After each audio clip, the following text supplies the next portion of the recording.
Hi, this is Dhruv from PhoneArena.com and we've got with us the new Xperia Z Ultra.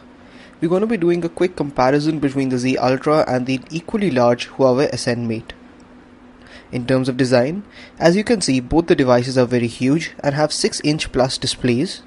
The Z Ultra has a 6.4-inch 1080p display which has the triluminous display technology from Sony, and it has a pixel density of 344 ppi.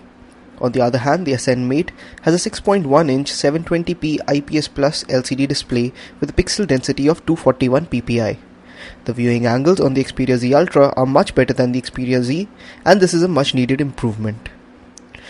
The Z Ultra is wider and taller than the SN Mate, but is incredibly slimmer with a thickness of just 6.5mm against the SN Mate's 9.9mm thickness.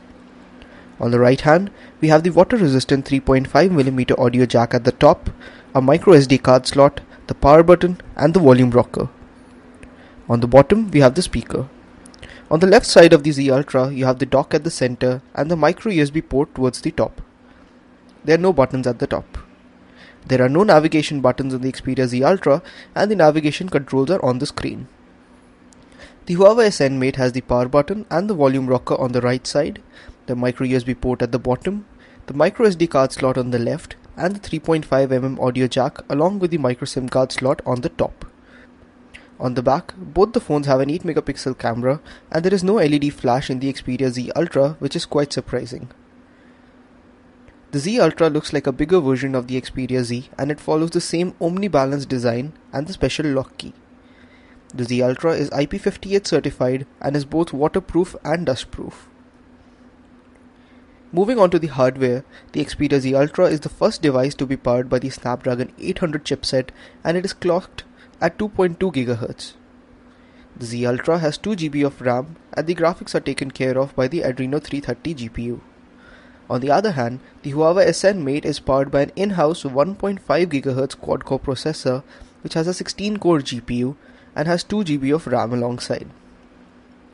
In terms of software, the Xperia Z Ultra runs on Android 4.2.2 and has Sony's custom interface layer on top, while the SN Mate runs on Android 4.1.2 and it has its own Emotion UI layer on top.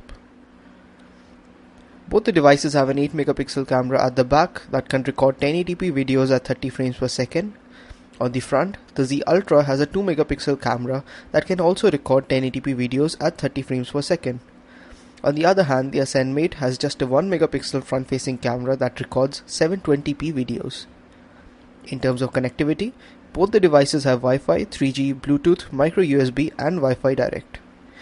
The Z Ultra has a non-removable Li-ion 3050 mAh battery pack, which might appear to be a bit small, and the SN Mate has a bigger 4050 mAh battery pack. Unlike Samsung's Galaxy Note series that works with only their stylus, the Xperia Z Ultra can use anything as a stylus. You can even write with a pen or even your finger and get the phone to recognize it. Do check out our YouTube channel for more videos like this. We'll be bringing the in-depth comparison and a full review of the Sony Xperia Z Ultra very soon. Thanks for watching.